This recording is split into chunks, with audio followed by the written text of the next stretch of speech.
Hello and welcome to Enterprise Morning on Enterprise Television. I am Kendi Bodun. And I am Henry Igwebike. As always, we are delighted to start the day with you. We begin with a quick look at today's newspaper headlines before diving into the main conversation of the day. You don't want to miss a moment with us, right?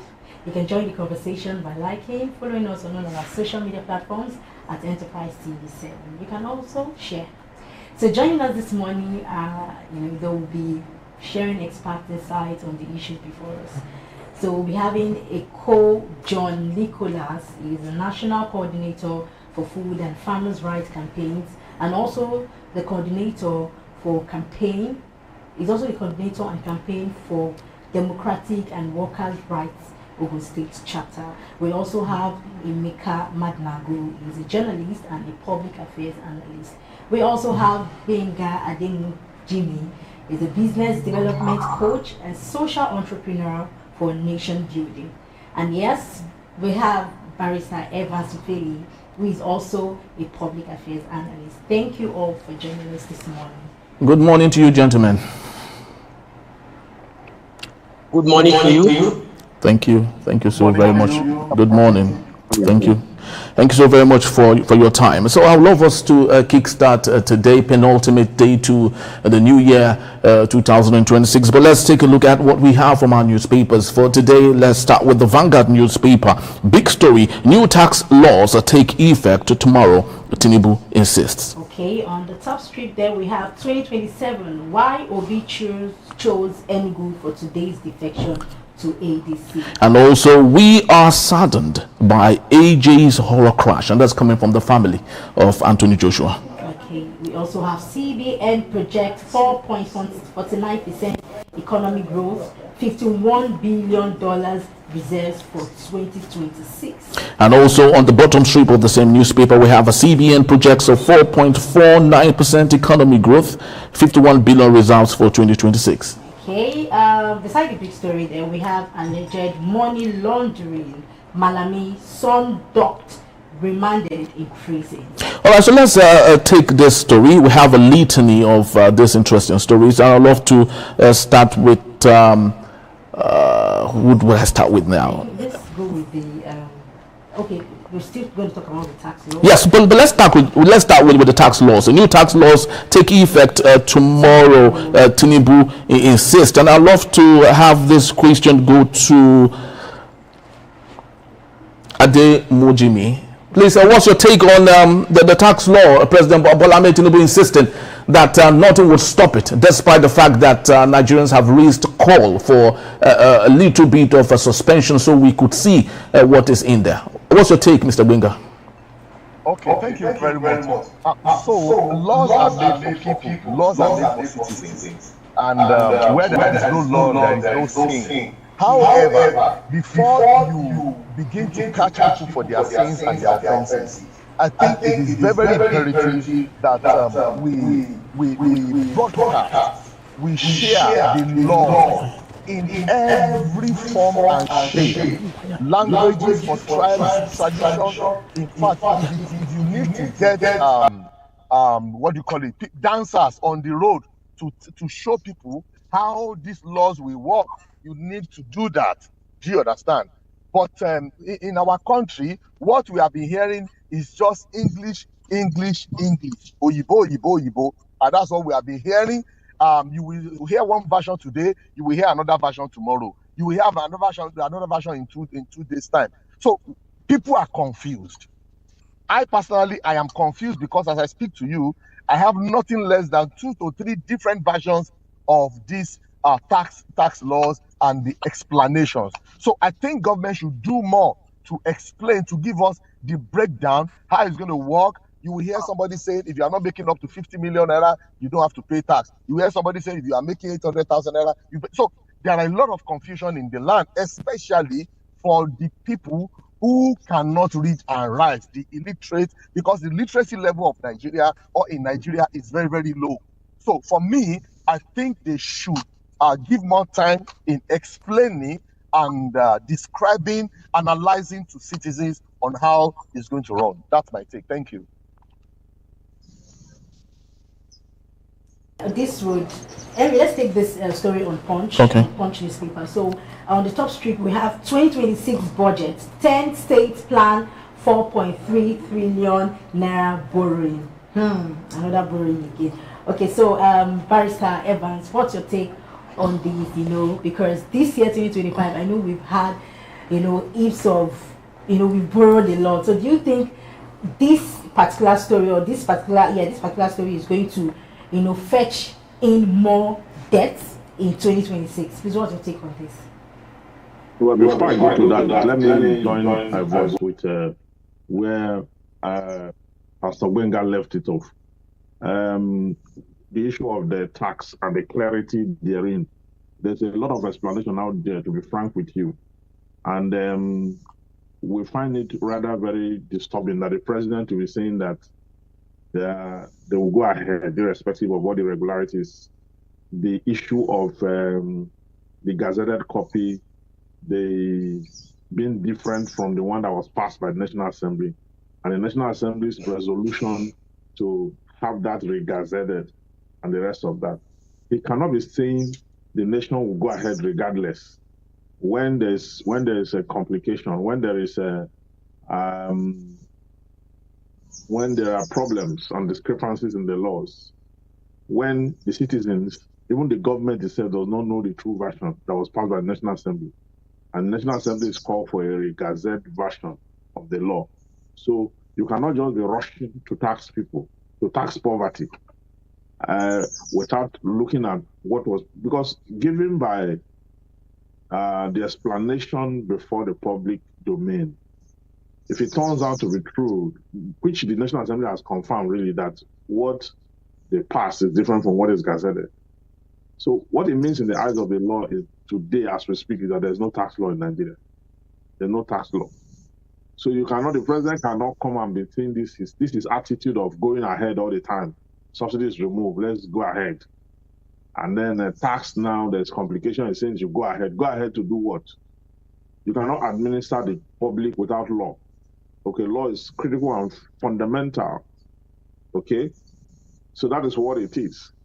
And as it regards to the question you asked about 10 states, there's no way state governments will not borrow, because no matter how much they get from the federal government, they have a lot of projects going on at the same time, and they cannot inject all the funds they get on just one project.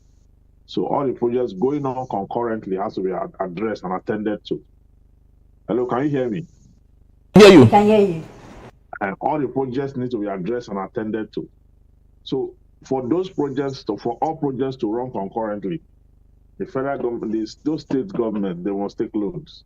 Okay, they take loans because they have security that they get allocation from the federal government, security that they get IGR, Internal Generated Revenue, okay, and the rest of that. So it is on the strength of that security that banks give them loan, because a state is credible to, a state have capacity for repayment, okay, and they have a lot of projects ongoing, and they have corruption in their heads too.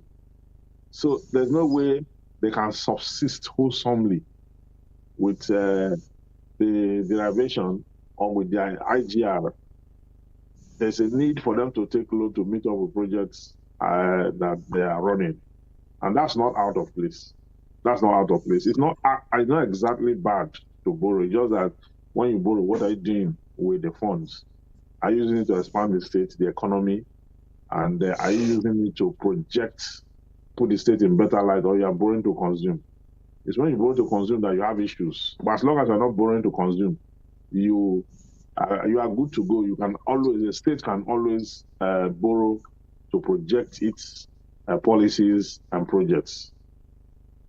Very well said. And the records we have right now states that 2026, 5 states in Nigeria might have to go for about 5.8 trillion naira. That's hopefully what they would borrow to help themselves and the people in the state. So while we wait for Eko, John, and Emeka Madnago to join us, right here in our studios is Tochukwu Ezokamma. He is a public affairs analyst and a development communicator. Thank you so very much, Tochukwu, for being here. You're welcome. And thank you so very much for having me. Thank you. All right, so let's still, of course, with the Vanguard newspaper. We have on the top strip here, 2027, why Obi choose Enugu for today's defection to the ADC. Tochukwu, what's your state on this? Finally, Peter Gregory Obi had decided to join the ADC. And Alex Oti is saying that he would not go with him. He will still remain with the Labour Party. Yes. So what does this do for Obi right now and this obedient movements? First of all, it's good that Alex Oti is being independent-minded. He's doing his own thing. You're not just following a movement or a party or a leader sheepishly. And then Obi joining ADC must have involved some very careful calculation. The way things are, Labour is not a wonderful place of Obi to return. And it seems evident there's a design, a stratagem to outwit Obi in Labour. Secondly, apart from Labour, what else do you have? ADC and APC. So it might have been a good move. Why he's doing it in Enugu, I cannot readily say, but then Enugu is the capital of Igbo land. So it's the epicenter of Igbo land. We've created states, Anambra and all that, but Enugu remains the heart or heartbeat of Igbo land. So it's a very wonderful place to declare to switch from being a Labour member to an APC member. ADC. You cannot ADC. Yes, you cannot compare Enugu with, say, Oka. Not even Owerri. In those eastern region, those days we have two major cities, Enugu and Port Harcourt. But Port Harcourt was more of a commercial. Enugu was political and administrative, and it remains a very important city. So I don't read minds. I can't be sure to the last figure, but I think it's a very reasonable place to make his intentions known. And that's why he did it there. All right, of course, Peter Obi said that he is not doing all of this because he is hoping to get the vice presidential ticket, that his goal is to be the president, and therefore all his calculations is towards that. I would love to go to you, Pastor Gbenga, at this point. A very sad day for Nigerians and lovers of boxing, exactly. And it's 2 days now, or a day after the sad incident that happened along the Lagos-Ibadan involving Anthony Joshua. He lost 2 of his friends, and the loss of people, conflicting matters here. The FIRS is saying that it was reckless driving. The letter, they said it was as a result of whatever. Lots of issues coming here and there. But what do you think are the lessons for us to learn, and how can we better repair the damaged perception of Nigeria across the world, from CNN to the BBC to Sky to Al Jazeera? It is about Nigeria and the show of shame. Exactly. What's your take on this, and how can we repair all the damages done? Okay, thank you very much. You need to say FRSC, not FRSC. Yes, FRSC. Yes, exactly. Yes, exactly. Very well. Thank you for the correction. You see, the first thing for us to correct is our identity. When you go on the street of media, from I don't want to mention international, the reportage was demean and to insult us as a people. And that is not their fault, because up to this moment, we have not seen a substantial statement, press release from the government. Personal statements have been made by our president. But for someone like Anthony Joshua, who is a national brand and national ambassador internationally, up till now, there is no single statement from the government concerning the issue. It is what you roll out that people will hear. That's number one. Are you with me? Are you with me? Are you with me? Hello, can you hear me? Yes, we can hear you. Okay. Number two lesson is this. Road users must be careful of how they use the road. I went back, I searched online to look for the footage of the truck. That truck was not parked in the middle of the road. That truck was not parked on the road. It was parked clear off the road. Serious. Now, they said I was not there, and there is no camera that can prove to us that it was over speeding. But what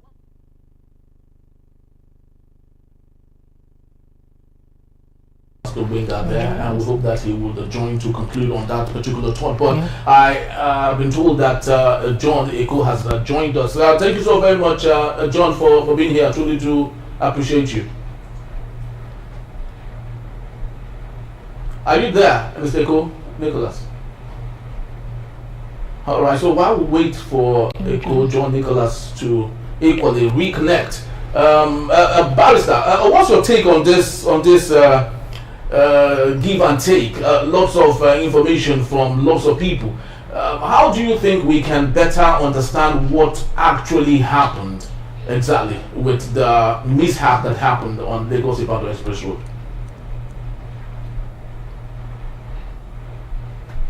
Are you there? Barrister, are you there? Okay, I think yes. Okay, yes. Okay.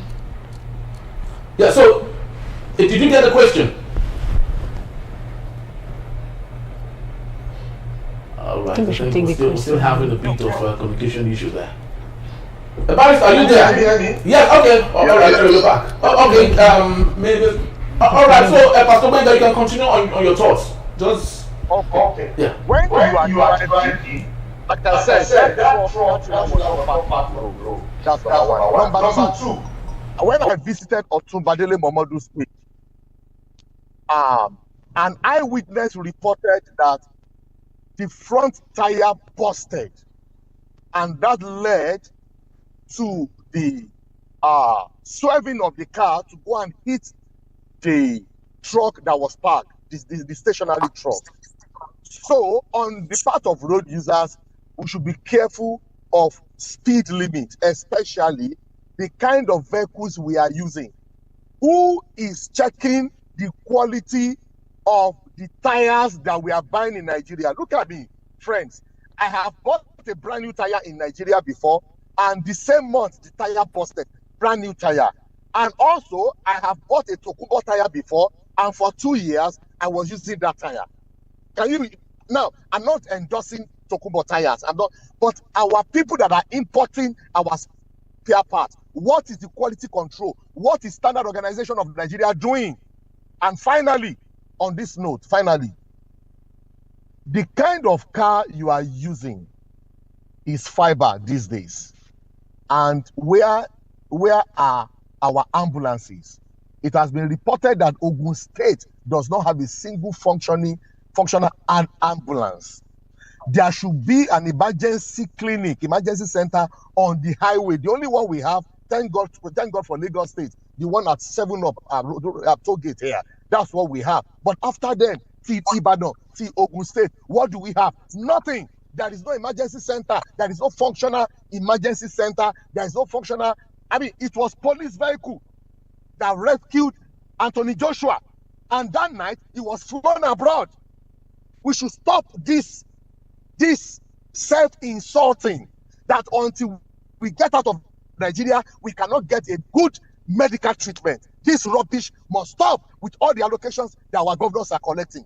God bless Nigeria. Thank you for that. Thank you so very much. I truly do understand the emotions there. Every Nigerian is so concerned about how this had affected us, especially with perception and all. Yeah. But I'd love to have you, Barrister, take your take on that particular story.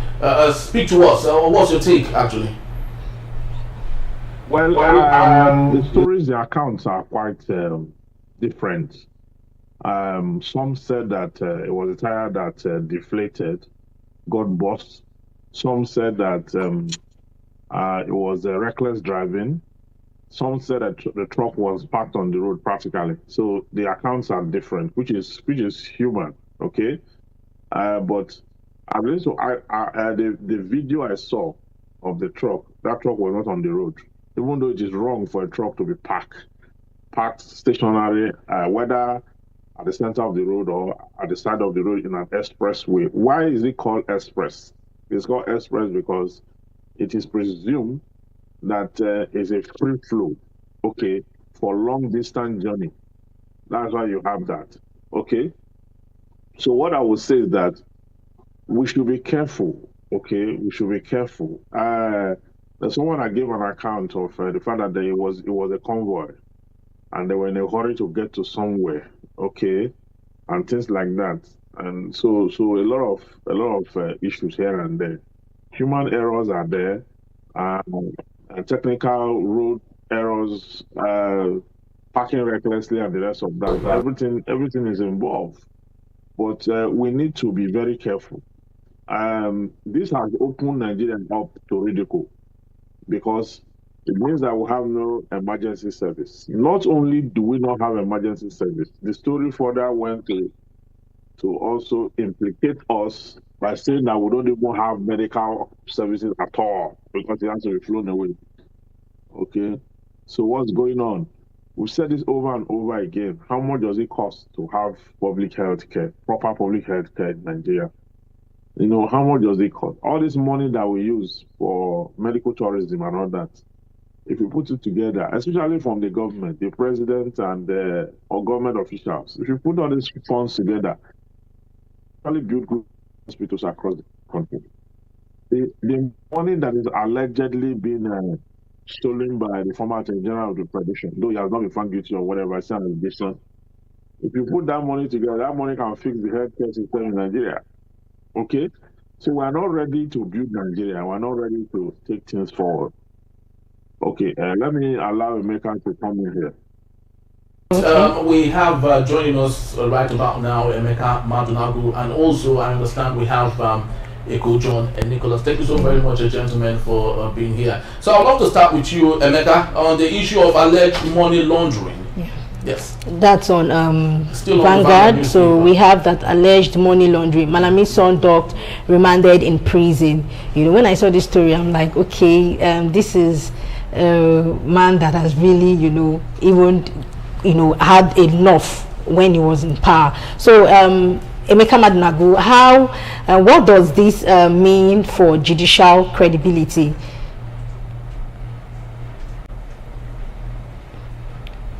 Emeka, are you there? Okay. All right, so let's move to Nicholas Eko John. Are you there, Mr. Nicholas? Yes.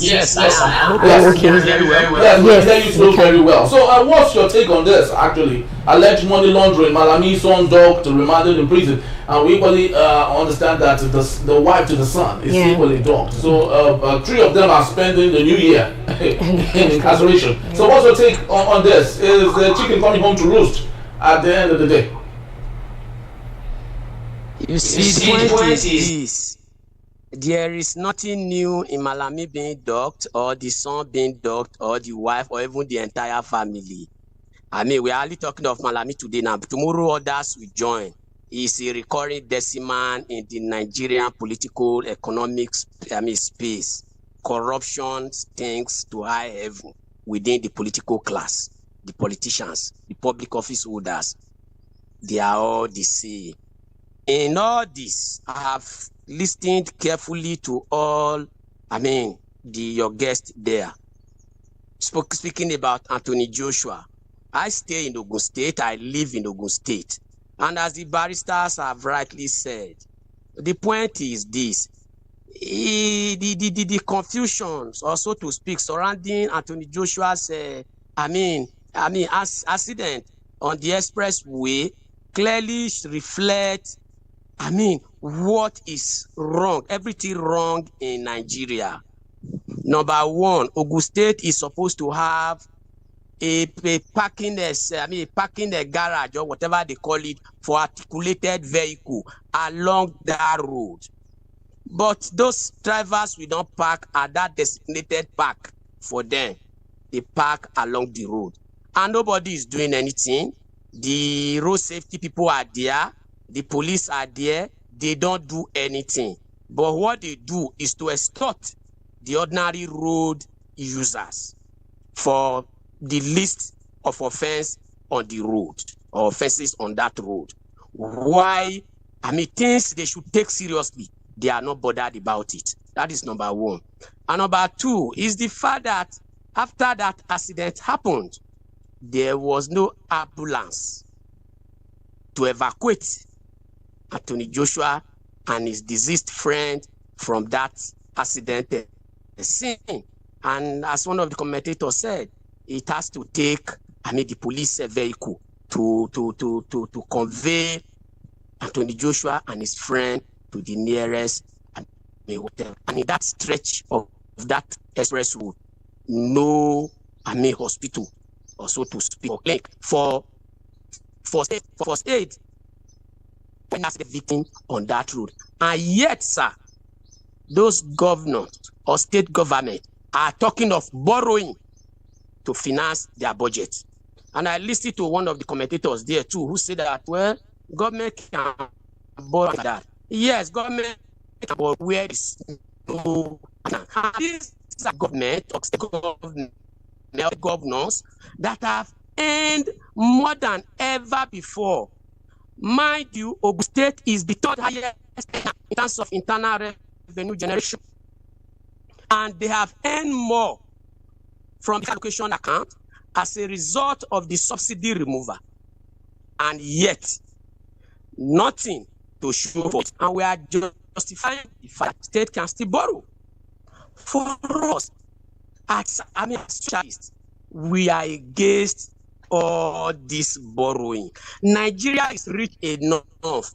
Every state has a lot of resources to be able to finance, all the projects that they need to undertake in their various states. In agriculture, in health, just name them. Tony Joshua had accident, and yet there is no, one of the commentators also said that that it's not everything that people should be flown out. Are we going to blame Anthony Joshua and his family for flying out Anthony Joshua to go and give him the best of medical treatment? Our politicians set the example of medical tourism. Whenever they have cold and catarrh, they go abroad to go and treat themselves, rather than use all this money to finance the healthcare system in the country. So if Anthony Joshua is flown out, to be given the best of, medical, nobody is to blame there. The question is, it's not about the Nigerian medical personnel, Nigerian health workers not having the requisite, skill to be able to attend to all this mirage of health. But the issue is that the government, both state, local, and federal, have failed to invest adequately in health care. The healthcare, workers are not paid. Every year and every day we hear that doctors as far as me has said abroad, they are treated here. Of course, you are aware that just recently the resident doctor just called up their strike, and any moment from now the NMA too will be preparing to go. Like, why? Because they had aid their hands of financing the healthcare system, adequate investment, of welfare, and working condition. All those issues have not been addressed adequately by the government. And on that basis, they are living in their thousands to a better where they are better appreciated. And it's such a situation, such an healthcare system that Anthony Joshua, should be left to. So we shouldn't blame them. And all this, the president is insisting that come 1st of January 2026, that the tax reform must take effect. I must say now, that tax, whatever it is, must be rejected. Nigerians have been paying enough tax or taxes and levy and fee in various ways. Go to each community, both rural, town, and in the city. Roads are constructed by landlord association, the streets there. Water is provided by individual land. In fact, in Nigeria, individual landlord is a government of his own. He provides electricity for himself, he provides water, he provides health care, he provides everything for himself. If you build a new environment, like here where I stay in Ogun State, for you to get connected to electricity, you will pay almost 200,000, 300,000, depending on the area. In some community, the community themselves buy the transformer, and once it's bought, they say it becomes it's called, and this on monthly basis. In the development association or community development association, each residents, depending on the area, they pay what is called maintenance fee on it. These services ought to be provided, and it's not there.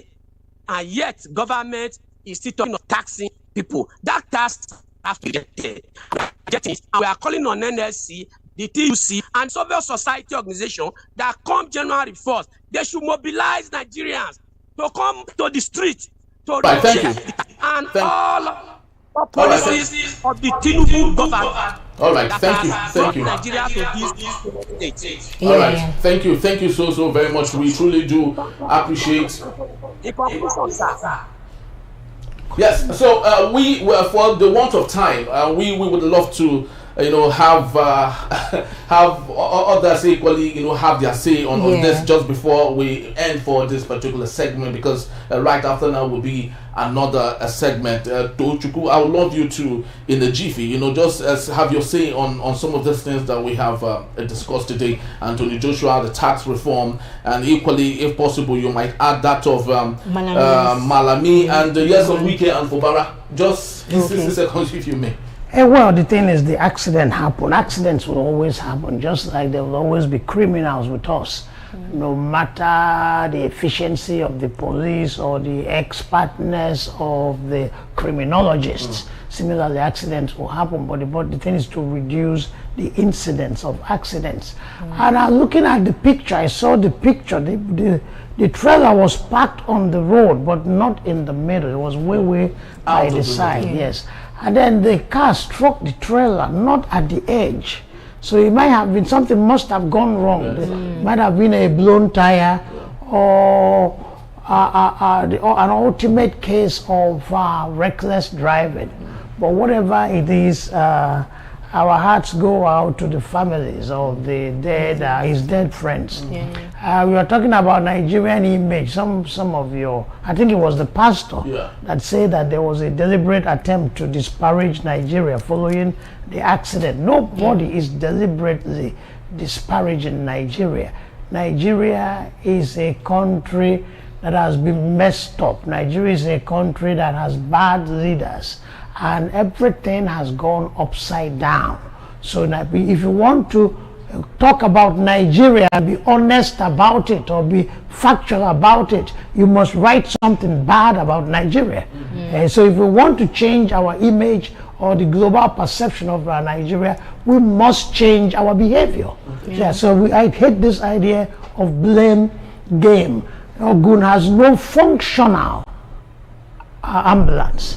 But the governor of Ogun State has recently bought 20 SUVs, very expensive SUVs for all the local government chairmen. So it's all about politics. President Tinubu, since he got to office, has not settled down to govern, to preside over Nigeria. It has been politics, preparation for 2027 and all that, which partially explains that you removed subsidy. Which means all the billions of dollars that were paid for subsidy will come beefing up the coffers of the government. But since he removed subsidy, it's been one tax or the other. Increase in school fees, public-owned school universities, and all that. Now we're talking about tax. It's good that Nigerians pay tax, because one thing the oil money did for Nigeria is to give us this windfall mentality. Money drops from above. You just have to be at the right place position your hand at the right place and money will be dropping in, which is very dangerous for society. It destroyed merit and destroyed accountability. So if we learn to pay our taxes and then have the feeling that the money the government is spending comes from us, it makes us as citizens feel more important. It makes us as citizens demand more accountability from those that are governing us. But then the question remains trust. The question remains credibility. You cannot tax a man and he pays his tax if he cannot trust you. All right. There's this, you're short of time? Yes. Oh, okay. Yes. Yes. So let's just before we wind down for this particular segment, I'd love to have everyone have their 2 cents on everything we've discussed thus far. I'd love to start with you, Pastor Van Sufeli, and if possible, you might just add that of the River State issues there. We won't allow another mistake in Rivers coming from Nyesom Wike. So just combine this with your 2 cents. Yes, on Wike, I've been playing the drum of war since Fubara joined the APC, and since Fubara got close to the president, President Tinubu, Wike have been very angry, jealous, and very angry. Now, just yesterday, the State House of Assembly members returned the 100,000 naira that Fubara gave them as Christmas bonus. Wike hand is in that. It's not an allegation. I know exactly what I'm saying. Wike hands is in that. And Wike made statement, on Monday, where he was talking about the issue of agreement. That must stick to agreement and the rest of that. He was referring to Fubara and the agreement they had. He has seen that Fubara is playing a very dangerous politics, the politics of acceptance, the politics of embracing the center. And Wike failed to understand that it was him that taught Fubara that what Fubara is doing now. So what goes around comes around, okay? As for the case of Anthony Joshua, it is the prerogative of the family to decide where he be treated. The fact that they took, he doesn't live here in the first place. Anthony Joshua doesn't live here. Anthony Joshua's doctor is not in Nigeria. His doctor is where he lives. He's a sportman, okay? And one that is involved in combating sports like boxing. They have their special doctors. Not everybody that touch them. It's not everybody that know their medical history. Remember, his future is still, his career is still up there, So he cannot ask him to subject himself to any doctor anywhere. If he had this accident in even a first world country other than the UK, he would have gone back to see his doctor. The one truly that athletes don't. Not every doctor will just anywhere you just know. They can get first aid, get emergency medical treatment, but they have to go back to really see their doctor. That is what it is. So taking him back is the right thing to do. All right, beautiful. Pastor Wing, I'd love to have your last thought on everything we've discussed thus far, and I would love you to add this to that. Transfer above 10,000 naira. Banks to start charging 50 naira stamp duty from January 1st, 2026. This is apart from other issues that we have, of taxes that we have. So this is coming from the banks now, of course, assisted by the CBN and every other person. What's your take on this, please? Okay, so quick one. Yes. Like I said, I'm saying that it is our responsibility to redesign our image as a people. It is not the responsibility of the international media. It is what we call ourselves. It is what we roll out. Do you understand? So we have a duty to really redesign our image and identity.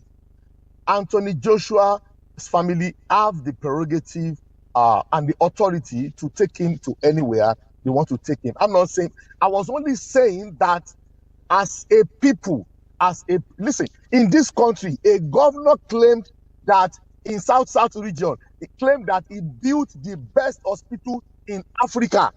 But he had an accident a few weeks after. He was flown abroad. That is my point.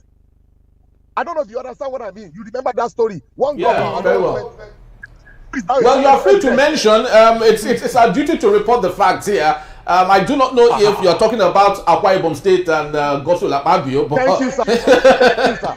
Yes. Thank you, sir. And many of them. So what I'm saying is that how do you claim that? You see, until we come to the point that if you are a public officer, there are some certain things you must not do. And when last have you ever heard that the Prime Minister of England or the President of America, that their children come to school in Nigeria? I don't get it. So, like you said, it's up to us. But now the issue of stamp duty, listen to me. There is something structure in Nigeria. The poor will always feed the rich. That is the poor will always be maintained. The rich will always be maintained by the poor. So everything they are doing, calculate 15 naira times 2 million times 5 million people now. So they need to maintain their SUV, they need to maintain their lifestyle, their extravagant lifestyle. Why? Because what do you want to use this money for God's sake? It's up to Nigerians to continue to be slaves or to deliver themselves. The scripture says, "O daughter of Zion, deliver yourself." I am saying, according to my own scripture today, and my rabbi is here, "O Nigerians, deliver yourself." God bless Nigeria. So very much, Pastor Benga. I'd love to go to you lastly, John Eko, Nicholas, on this particular point. What's your take on everything we've discussed thus far? And I'd love you to add this to your answer. Amoteku naps 39 terror suspects fleeing Sokoto in Ondo State. Is this a thumbs up for Amoteku at this point? And what can we do to ensure that more security agencies around the country, especially with the forest guards, will do more to add to what we have? Well, thank you very much. I think that I will start from the Omoteku issue. I mean, nothing those bandits that are killing. The none. I think kudos is a good thing that they done. Kudos to them for being able to nap such, and we need more of that. We need more of that. And it shows that if the security apparatus are actually, funded, adequately invested in the fitness, human capacity, things like that, Nigerian security forces actually have the capacity to be able to maintain internal security within Nigeria and even within our territorial area.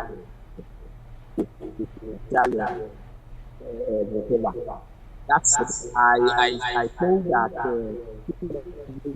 it just shows that in Nigeria, as long as this system will run continually, we are not going to go anywhere, as I always say.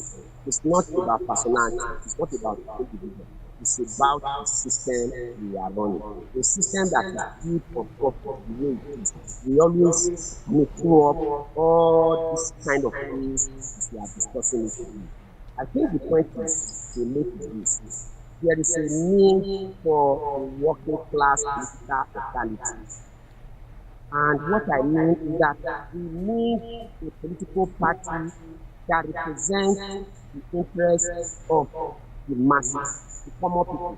And that political party we have as one of the cardinal, policies or program or manifesto that every public officer that is elected under such a party must earn the average wage of a skilled worker.